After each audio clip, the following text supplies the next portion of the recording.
We salute, red salute. Red salute to comrade. Red salute to comrade.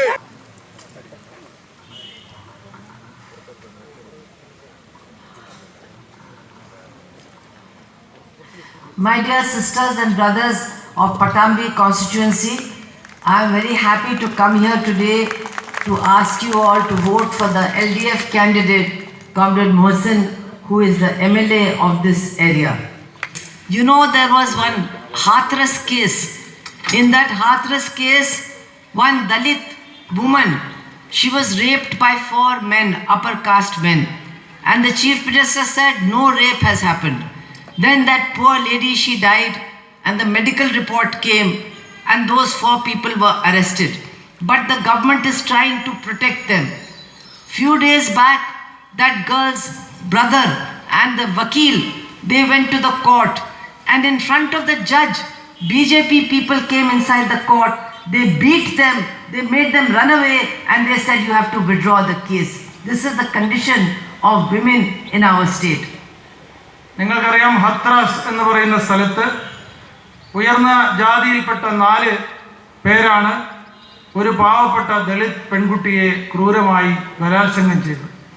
അതിനെ സംബന്ധിച്ച medical report പുറത്തു വന്നിട്ടും വേണ്ട രീതിയിലുള്ള ഇടപെടൽ ഗവൺമെൻറ് ചെയ്തില്ലെന്ന് മാത്രമല്ല, ആ പെൺകുട്ടിയുടെ സഹോദരൻ കോടതിയെ സമീപിച്ചപ്പോൾ കോടതിക്ക് മുമ്പിൽ ഈ BJPയുടെ ഒത്താശയോടുകൂടി ഗുണ്ടകൾ ഒന്നിച്ച് ചേർന്നുകൊണ്ട് ഇവരെ ആട്ടി ഓടിക്കുന്ന കാഴ്ചയാണ് കണ്ടത്. You know that minorities are not at all safe. They are being targeted. Just few days back, we saw that 4 nuns, Malayali nuns, they were in the train, and ABVP Gundas, they went and they started harassing them. They said you are doing Mata Parivartan, you are doing conversion. Those poor ladies, they started crying. Then they made them get off the train. They took them to the police station for 5 hours. They were torturing those women, and only after that they were left. Our Chief Minister, Comrade Pinarayi Vijayan, he has written to Amit Shah, you must arrest these people. But we know nothing will happen. BJP people, they can rape, they can kill, they can lynch people. Nothing will happen to them in the BJP ruled states. ന്യൂനപക്ഷ വിഭാഗങ്ങൾ കടുത്ത ആക്രമണങ്ങൾക്കാണ് അവിടെ വിധേയമാകുന്നത്. 4 ദിവസം മുമ്പ് നമ്മൾ കേട്ടു, 4 മലയാളി കന്യാസ്ത്രീകൾ തീവണ്ടിയിൽ സഞ്ചരിക്കുന്ന സമയത്ത് അവരോടൊപ്പം സഞ്ചരിക്കുന്ന പെൺകുട്ടികളെ മതപരിവർത്തനത്തിന് കൊണ്ടുപോവുകയാണ് എന്ന് ആരോപിച്ചുകൊണ്ട് ABVPയുടെ ഗുണ്ടകൾ തർക്കിക്കുകയും തീവണ്ടിയിൽ നിന്ന് ഇറക്കി വിടുകയും ചെയ്തു. അവരെ പോലീസ് സ്റ്റേഷനിൽ കൊണ്ടുപോയി 5 മണിക്കൂറാണ് യാതൊരു കാരണവുമില്ലാതെ അവിടെ കഴിച്ചു കൂട്ടുന്നതിന് വേണ്ടി നിർബന്ധിച്ചത്. ആ പെൺകുട്ടികൾ വളരെ വിഷമത്തോടു കൂടി അവിടെ കഴിയേണ്ട സ്ഥിതി ഉണ്ടായി.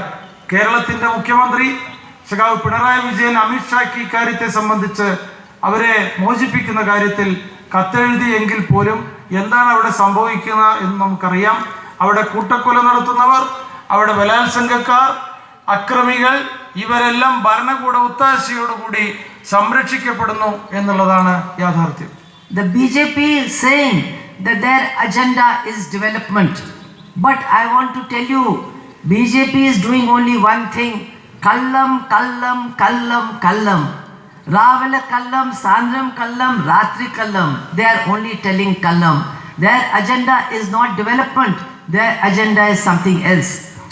BJP എപ്പോഴും പറയാനുള്ള കാര്യം ഞങ്ങൾ വികസനത്തിന് വേണ്ടി നിലകൊള്ളുന്നു എന്നാണ്. എന്നാൽ യഥാർത്ഥത്തിൽ അവരുടെ ലക്ഷ്യം അതല്ല. കള്ളം പറയുകയാണ്. രാവിലെ നുണ, ഉച്ചയ്ക്ക് നുണ, വൈകുന്നേരം വലിയ നുണ എന്നിങ്ങനെ കാര്യങ്ങൾ മുന്നോട്ട് കൊണ്ടുപോവുകയാണ്. അവരുടെ യഥാർത്ഥ ലക്ഷ്യം എന്താണെന്ന് നാം മനസ്സിലാക്കേണ്ടതുണ്ട്. Their agenda is to take away all our rights, take away the rights of all equality. That is their agenda. Control everything. That is their agenda.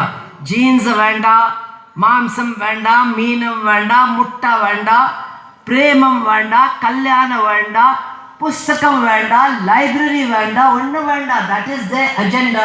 They want to control everything for us. BJP ഇന്ന് പരിശ്രമിക്കുന്നത് എല്ലാവരുടെയും അവകാശങ്ങൾ കവർന്നെടുക്കുക എന്നുള്ളതാണ്.